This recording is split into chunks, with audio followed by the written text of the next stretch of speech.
partir de certo ponto na evolução da humanidade, passamos a precisar fazer contas e não paramos desde então. Nossos antepassados empregaram várias ferramentas para realizar essa tarefa ao longo da história, mas dentre elas, dá para se dizer que o computador é a mais conveniente. Um dia só um sonho em mente como a de Alan Turing, nossas queridas máquinas de computar hoje nos permitem fazer cálculos em frações de segundo que antigamente demorariam horas para fazermos manualmente. E apesar de terem começado como máquinas enormes, frágeis, lentas e não muito confiáveis, com o tempo, os computadores se tornaram cada vez mais poderosos, capazes de realizar tarefas cada vez mais complexas. A partir disso, nasceu um novo campo da ciência. Passados alguns anos, a computação se tornou uma parte importante da sociedade. Os chamados programadores se tornaram os responsáveis por mandar o computador resolver os problemas que os humanos ficaram preguiçosos demais para resolver por conta própria. Porém, o que eles acabaram descobrindo é que esse trabalho pode não ser lá muito agradável. Originalmente, se programava os computadores dando a eles instruções de máquina em código binário. Escrever programas mais elaborados com essas instruções diretamente era uma coisa complexa, cansativa e pouco natural para o pensamento humano. Ironicamente, acabamos descobrindo que o próprio ato de mandar o computador fazer cálculos repetitivos e complicados no nosso lugar se tornou uma tarefa repetitiva e complicada. E a resposta para esse dilema foi justamente usar o computador para automatizar isso também. Nós, programadores modernos, tiramos proveito disso. Ao invés de lidarmos diretamente com sinais e instruções, escrevemos nossos programas em linguagens abstratas, onde pensamos nos problemas que queremos resolver em termos mais familiares para nós. Um programa então traduz essa linguagem de alto nível para a linguagem binária que o computador realmente consegue executar. Bem, maravilha, problema resolvido. Só que acontece que não há uma só maneira de abstrair os detalhes de máquina. Ao longo do tempo, surgiram diferentes formas de organizar e representar a computação, cada um com suas próprias ideias, vantagens e limitações. Foi a partir dessas diferentes abstrações que surgiram os chamados paradigmas de programação. E alguns desses paradigmas acabaram se tornando especialmente influentes. Entre eles, 2 desses paradigmas em particular ganharam destaque por seguirem filosofias quase opostas: a programação funcional e a programação orientada a objetos. E são justamente esses 2 paradigmas que vamos explorar nesse vídeo. Vamos entender como cada um deles enxerga o desenvolvimento de software, quais são suas diferenças e por que esses 2 paradigmas influenciam praticamente toda a linguagem que usamos hoje. Mas antes de comparar os 2, precisamos conhecer melhor cada um separadamente. Então vamos primeiro entender os fundamentos da programação orientada a objetos. Conforme o código cresce, ele também fica mais difícil de entender. Novas funções, novas variáveis e novas regras vão sendo adicionadas, até chegar um ponto em que fica muito complicado acompanhar o que cada parte faz e como tudo se relaciona. Sem uma boa organização, entender ou modificar o código pode se tornar uma tarefa bem difícil, ou até mesmo impossível. A programação orientada a objetos surge justamente para ajudar nesta tarefa. Ao invés de pensar em dados e procedimentos que operam de forma separada, agrupamos eles em unidades chamadas objetos. Chamamos os dados nesses objetos de campos, e os procedimentos que podemos executar sobre estes dados de métodos. Por exemplo, imagine um personagem em um jogo. Ele possui informações como nome, vida e posição. Ao mesmo tempo, ele também pode executar ações como andar, atacar e receber dano. Todas essas características juntas formam um objeto. Mas como criamos objetos? Utilizamos classes. Uma classe funciona como um molde ou projeto que descreve como um objeto deve ser criado. Ela define quais informações existirão e quais ações poderão ser executadas. Então, em poucas palavras, a classe é o modelo e o objeto é a instância concreta desse modelo. Por exemplo, podemos ter uma classe chamada personagem e criar diversos objetos a partir dela, como um jogador, um inimigo ou um NPC. Uma analogia bastante comum é pensar em uma classe como o diagrama de uma máquina e nos objetos como as máquinas construídas a partir desse diagrama. Todas seguem o mesmo diagrama, mas cada uma possui suas próprias características.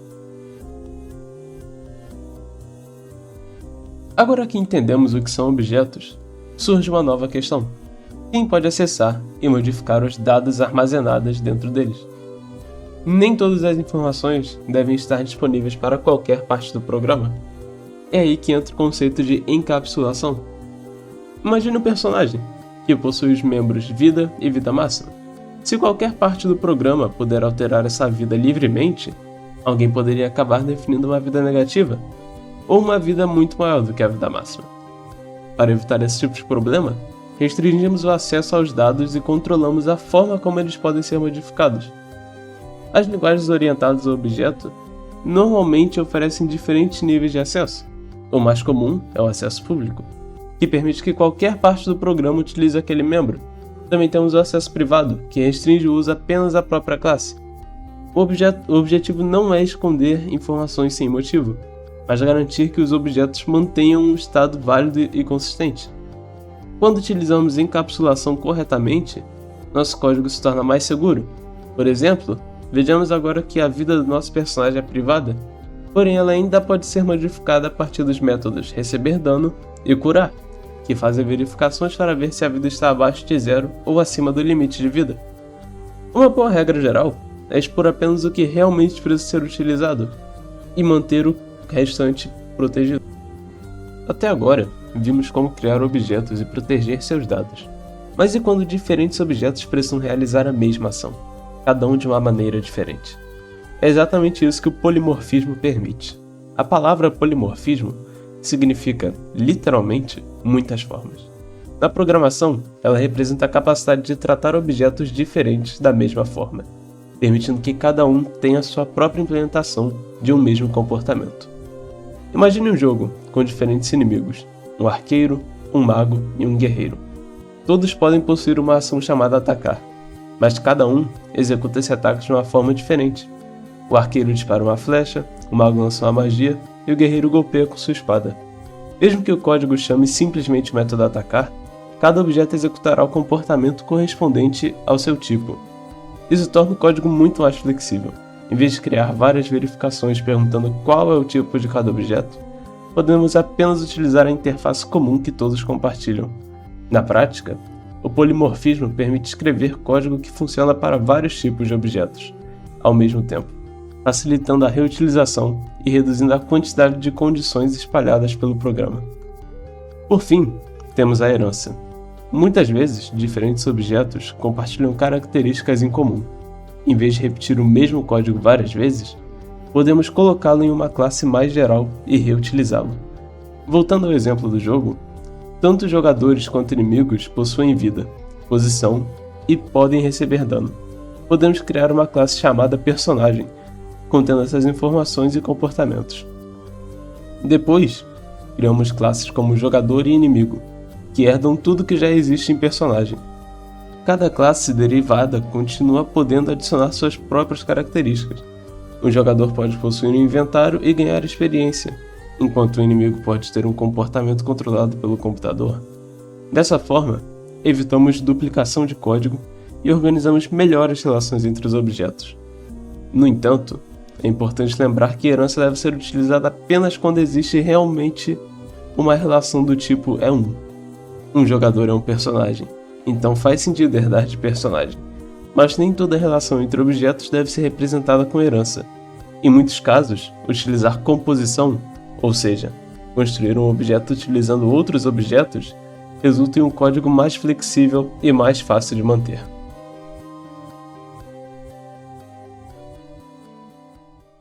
Antes de irmos para a programação funcional, devemos notar uma coisa sobre a programação orientada a objetos.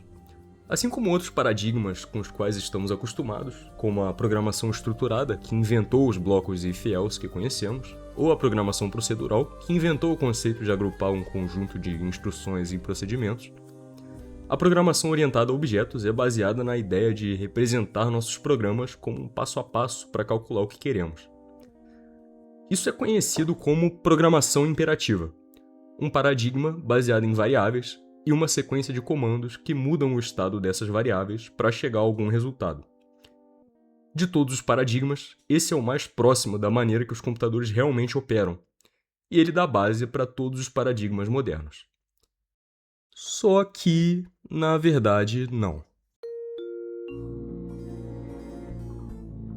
Diferente da programação orientada a objetos, que é do estilo imperativo, dizemos que o estilo da programação funcional é declarativo.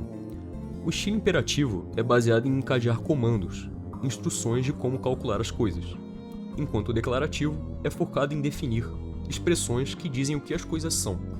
Por isso, nossas variáveis na programação funcional são mais como definições, e o principal efeito disso é que elas são imutáveis, ou seja, uma vez definidas, não podem mudar de valor. Na programação funcional, usamos funções para expressar nossas definições. Como o computador vai computar essas expressões não faz parte do foco do programador funcional, sendo essa responsabilidade passada para a implementação de um compilador ou interpretador. Sendo assim, para ilustrar as coisas, vamos fazer uma definição. Podemos definir uma variável chamada DEC como tendo o valor 5. Como o DEC na verdade é uma definição, ele não vai mudar de valor. Sabemos que ele vai continuar a significar o número 5 para todo sempre. Nenhuma surpresa. No mundo funcional, as funções representam simplesmente transformações de dados. Elas são como pequenos túneis com entradas e uma saída. Dados entram por um lado e outros dados saem pelo outro. Assim como fizemos a nossa definição DEC, significando o número 5, vamos fazer uma outra definição e vamos chamar ela de f. Vamos definir que f recebe um parâmetro e devolve ele, só que de cabeça para baixo. E junto com o DEC, agora temos duas definições. Vamos dar uma olhada no valor delas. Bem, DEC é definido como número 5 e f é definida como receber uma coisa e retornar ela de cabeça para baixo. Esse próprio comportamento de fazer isso é o valor de f. Ou seja, o valor de f é uma função. Para dar um exemplo um pouco mais concreto, também poderíamos definir uma função g que pega um número e retorna o dobro dele. E nesse caso, se passarmos DEC, nossa definição anterior, como parâmetro da função g, ou em outras palavras, aplicarmos g em DEC, obtemos de volta o valor 10. Na programação funcional, funções são valores de primeira classe. Isso significa que elas são tratadas do mesmo jeito que qualquer outro tipo de dado, como inteiros ou caracteres. Então, algo que talvez olhando de fora seja um pouco estranho, mas faz sentido no nosso contexto, é que f e DEC não são tão diferentes assim. f recebe uma coisa e retorna ela de cabeça para baixo, e DEC não recebe nada e retorna 5. E o efeito mais legal disso é que, já que funções são tipos de dados como qualquer outro, elas podem ser passadas para outras funções e retornadas de outras funções. Para dar um exemplo, vamos definir uma função que filtra uma lista baseada em um critério na linguagem Haskell, uma linguagem puramente funcional. Para fazer isso, vamos considerar a função filtro, que recebe dois parâmetros. Lista é a lista que queremos filtrar, e f é uma função. f recebe um elemento do tipo guardado na lista como parâmetro, e retorna um booleano, que é verdadeiro caso o elemento passado passe no filtro, e falso caso contrário. Ou seja, o nosso critério que vamos usar para filtrar a lista, na verdade é uma função que recebe um elemento e retorna um booleano. Em Haskell, a notação para definir as nossas funções é escrever primeiro o nome da função e depois os parâmetros que ela recebe, separados por espaços. E depois escrevemos igual e do outro lado a definição do corpo da função. Vamos definir o corpo da nossa função recursivamente, começando por um caso base onde a lista está vazia. Nesse caso, não importa qual foi a função que passamos. A lista está vazia, então não tenho que filtrar. Em Haskell, escrevemos isso colocando uma sublinha no lugar do parâmetro que não vamos usar. E o corpo da função é definido somente como uma lista vazia, já que quando o filtro recebe uma lista vazia, é sempre isso que ele vai retornar. Uma coisa que podemos perceber é que nenhum dos dois parâmetros está recebendo o nome nessa definição de quando o filtro recebe uma lista vazia. Isso é porque Haskell trabalha em cima de padrões. Então, quando colocamos a lista vazia no parâmetro, já sabemos que essa definição vai funcionar para quando esse padrão, que é uma lista vazia, for satisfeito. Se a lista não estiver vazia, escrevemos de outra maneira. Isso é outro padrão. A sintaxe de x2.xs significa quebrar a nossa lista no primeiro elemento e no restante dos elementos. Ou seja, x é um elemento do tipo guardado na lista e xs é uma lista com esse elemento removido. E no corpo da função, temos uma expressão if, then, else. Isso pode parecer um bloco executado condicionalmente, como temos na programação imperativa, mas na programação funcional, isso na verdade é uma expressão. E o que essa expressão quer dizer é que, caso f aplicado em x seja verdadeiro, então a função filtro retorna x anexado na função filtro aplicado no resto da lista. Caso contrário, a função filtro só retorna ela mesma aplicada no resto da lista, sem esse primeiro elemento, já que ele não passou no filtro. E, bem, definindo a função por partes recursivamente, conseguimos fazer esse comportamento em duas linhas, numa maneira completamente declarativa. Simplesmente dissemos o que filtro quer dizer. E com isso, encerramos nosso assunto sobre programação funcional. Mas então surge uma pergunta. Afinal, qual desses paradigmas é o melhor? Devemos escolher a programação funcional ou a programação orientada a objetos?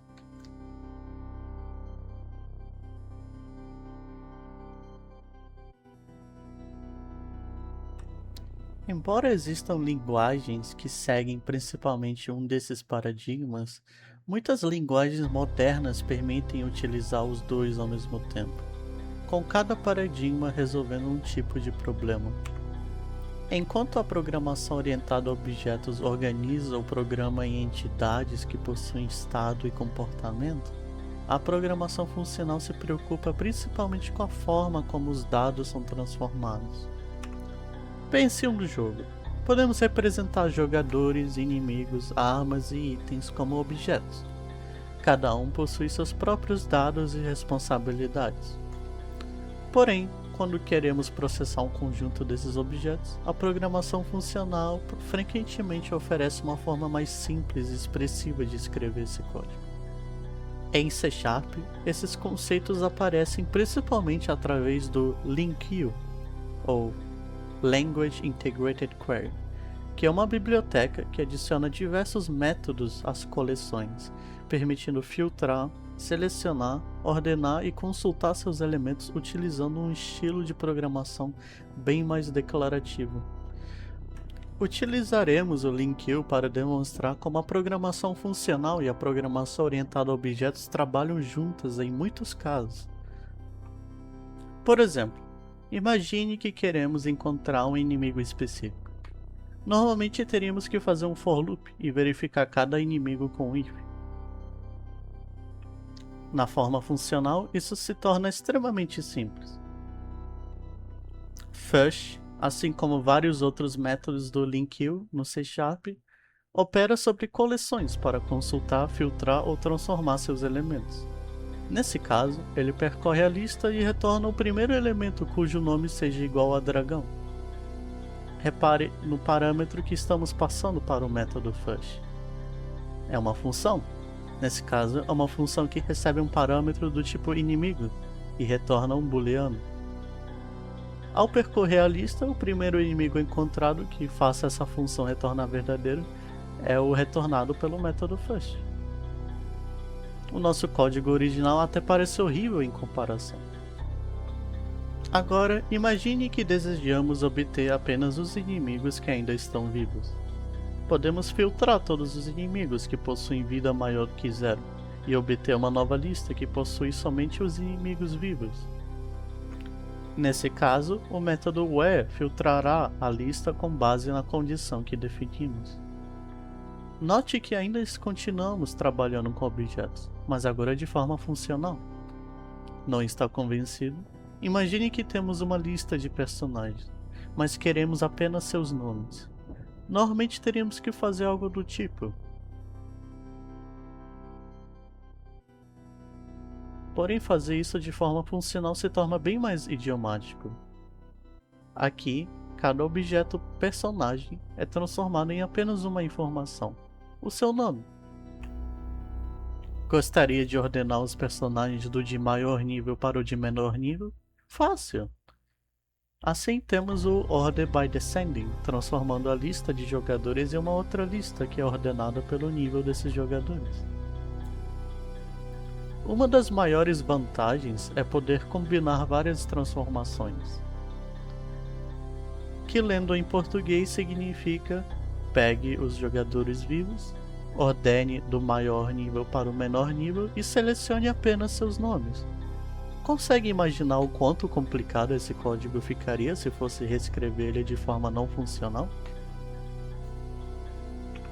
No fim das contas, não precisamos escolher entre programação orientada a objetos e programação funcional. A programação orientada a objetos continua sendo responsável por modelar o sistema e representar as entidades do nosso programa. Já a programação funcional nos fornece ferramentas para consultar, transformar e processar esses objetos de forma mais declarativa e expressiva. No fim, escrever um bom software não significa seguir um paradigma à risca, mas entender as vantagens de cada abordagem e saber quando utilizá-las.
Be loving me night and day, or were you fooling?